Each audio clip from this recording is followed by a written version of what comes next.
Hello there.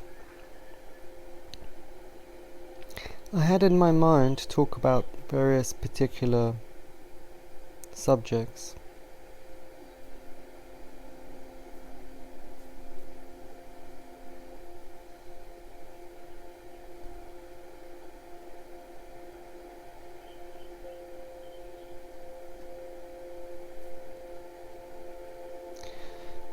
One question is about non-duality.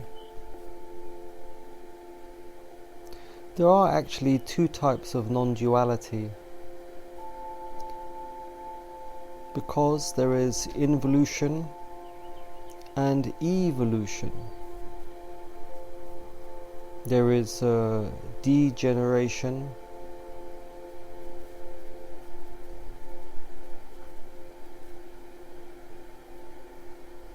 and there is creation. The reason why human life is so painful and difficult for some people anyway is because the human species seems to be split between those who are trying to live normally and evolve and honor themselves, and those that are seeking to die. Many human beings are seeking to die, are ceasing to cease to exist. They are the ones who want the noise to get louder. They want society to get faster and faster, the lights to be brighter, everything more and more and more and more. Why?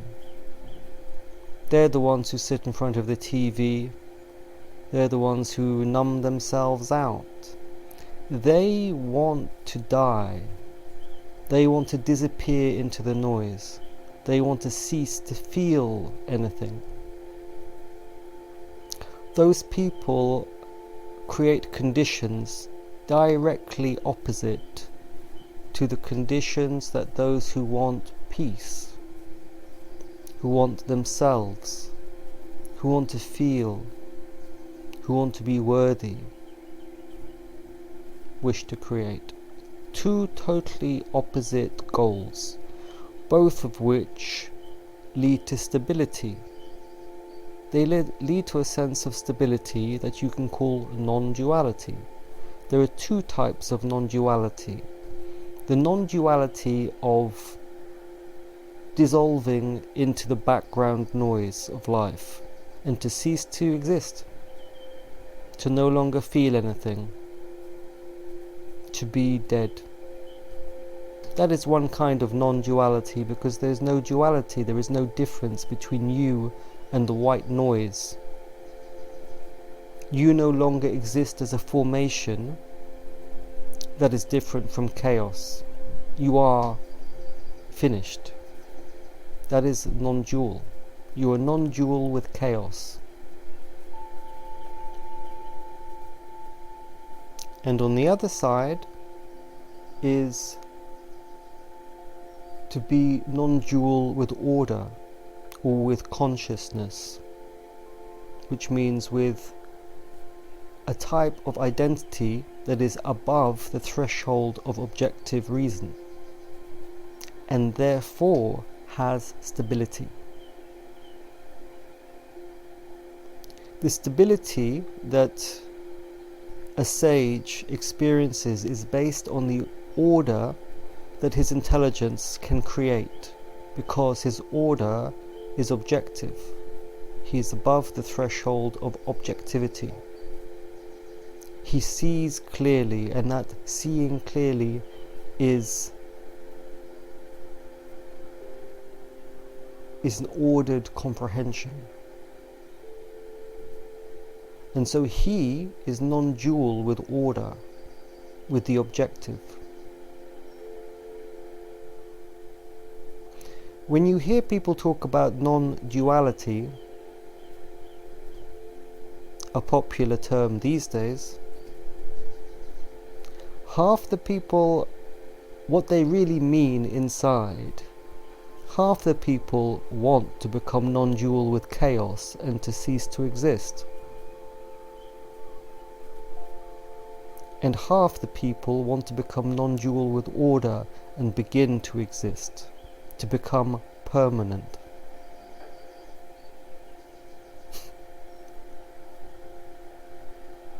But they use the same word. One reason for that is that the fallen human beings have developed a kind of culture where they just copy each other all the time without shame. They copy each other. And this has created a society of charlatans, which in turn make it quite hard to discover the truth. Because the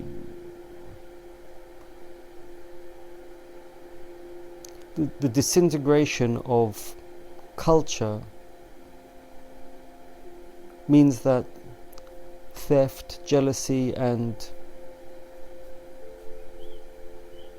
plagiarism is a standard part of life. It makes it very hard to find a good teacher. When I was young, there was still, the sacred still existed. It doesn't exist anymore. For many people. The younger people who are born into the Western world today just don't understand what sacred means. They think it's just another product to be sold in the marketplace. And there's something very important about that, which is that human beings live in a kind of consciousness, or a level of consciousness, and around them is a culture, the environment of the social ideas. And these two things are very closely connected together, right? Today, there are many ideas that are in the culture that would have been considered insane, degenerate, dangerous, and satanic 15 years ago.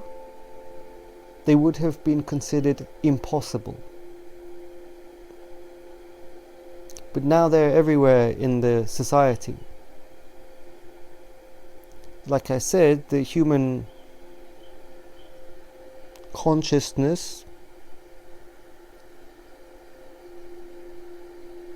inside people is growing in this culture. And there's this relationship between that culture and the people inside it. And if the culture turns black, then so will the people. And they will not remember. They will not remember. They will not remember. In another 20 years, probably many of the things that were considered normal will be considered to be a myth by people. Maybe people will be born in vats and plug themselves into a computer, and all those quaint ideas about having a family or being a man or a woman will be considered a kind of myth that maybe some old people still believe in. Because once the culture no longer contains the idea, it's as if it never even existed. If a child is born into a world where Wikipedia has been edited and the books have been removed and what's promoted to you is 400 genders, then It's as if it never existed, that a world existed when there was just men and women. It would be as if that world never existed. They would not know the difference. They would not know the difference. And because at this time there are so many people who want to enter chaos, who want to disappear, who want to dissolve themselves, who can't deal with life, who can't deal with the stress of life. They just want to switch it all off. So they have more noise, more chaos, right? And they are washing away the last remains of Western culture. They're trying to destroy anything that remains from previous eras. And it's working. They're working together. It's a young child who goes to school. The teacher tells them that they can have their genitals removed to become a different gender. Society is working very hard to push on people these ideas. And in another 10 years there will not be even a question left. Such is this world. Such is this world. And it's interesting because a fallen person, a human being, Gurdjieff said, was functioning at the level of a 1 or 2 brain being, meaning their existential output was very, very low. Such a person, if a person is functioning like that, they will be deeply unhappy. Somewhere inside them they know everything's wrong. They know that they're betraying themselves. They don't feel good. And so they become resentful. They look around for people in society to blame. If you'd like to listen to the rest of this recording and others, I've put them on Odyssey where there's no time limit. So please have a look on there. I've put the link down below. Take care.